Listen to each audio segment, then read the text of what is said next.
Why learn old tales? Dear YT member, I hope this week's message finds you well and embracing the adventure life has given you. This week we explore why one could benefit from watching Disney classics. I've come to appreciate the brilliance of one in particular from a series of lectures by Professor Jordan B. Peterson on Pinocchio. I invite you to hear his lessons if you want to mine out even more insight. I didn't realize all the archetypes hidden in this story and how it encompasses elements of a variety of timeless stories, from the puppet that can be maneuvered without strings to the frail cricket representing the consciousness so easily crushed by novelty and hasty desires. It's no secret that I'm fascinated by history. Above all, my appreciation for mythology has increased significantly in recent years.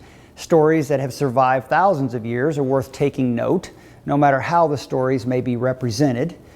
In fact, all the best stories, the ones that really grab us and hold us, are at their core timeless. It is said that the only true American myth, for example, is Star Wars. It's filled with ancient stories. George Lucas actually consulted with Joseph Campbell, the foremost expert on mythology, to create and write Star Wars. It is those underlying timeless stories that connect deeply with our oldest DNA and are the paths to best deal with the challenges we face today.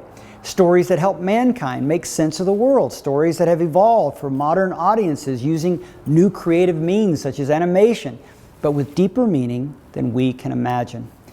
These stories, tales, are not child's play, even though some may have androids or animals for characters. At this viewing, or this recording, just yesterday I learned the deeper meaning of the Greek play originally performed in 458 BC. Aeschylus' Orestia trilogy. This play goes back 2,500 years, yet is as relevant in its teachings today as it was then. In the play, King Agamemnon is murdered by his wife because he gave a blood sacrifice of their daughter. That blood sacrifice came with a blood debt, ultimately paid by him when his wife killed him.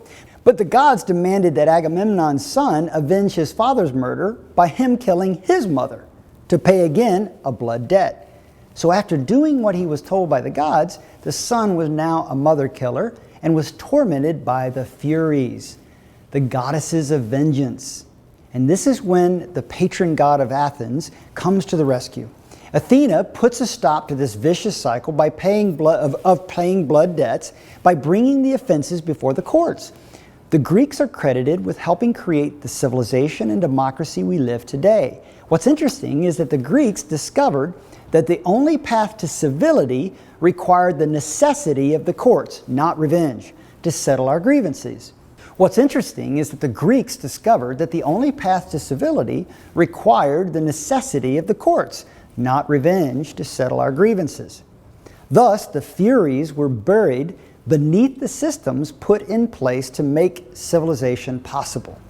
It's fascinating to see how throughout history, when the systems built to achieve civility are torn down, the Furies are unleashed. I discovered many years ago that history repeats itself because behavior repeats itself. We all know the definition of insanity, doing the same thing over and over again and expecting different results. While technology and circumstances are ever changing, while the tools of war have certainly changed, the behavior that leads to war hasn't changed in a millennia. Learning history is so very important since it is a guide to what has worked and what has not. To deny our human history is to not learn what it has to teach us, is to invite similar outcomes from the past to visit us today, both personally and collectively. Is not the primary role of the parent to pass down to their children the wisdom and understandings that have empowered them to survive and thrive in the world? Edmund Burke once said, "Those who don't know history are destined to repeat it." It is not so uncommon to think our stories are new, but these human paths have been taken time and time again throughout history. Solomon said in Ecclesiastes 1:9 that there is nothing new under the sun. Our history and the lessons we have learned are carried to new generations via story, not just recent story, but ancient history. So much truth is available to us from the ancient stories, found embedded today in what many think are new stories. These old tales were created and told by our long ago ancestors as a guide for future generations to help us best contend with our lives and our human nature in the present. They were important enough to be preserved, and I believe we have a responsibility to know them, learn what they are teaching us about us, and to pass that wisdom on to our children and grandchildren. Without these valuable lessons, we will be destined to repeat the human sufferings that made the lessons a necessity in the first place. So tonight, we will watch Pinocchio. I will be especially quiet during the movie, as the story will do a far greater job than I can to share a message deeper than our human consciousness can comprehend. And then after the movie, try to help my children to notice how relevant the story is to their life. Hopefully open a window or a deeper understanding they may not have considered.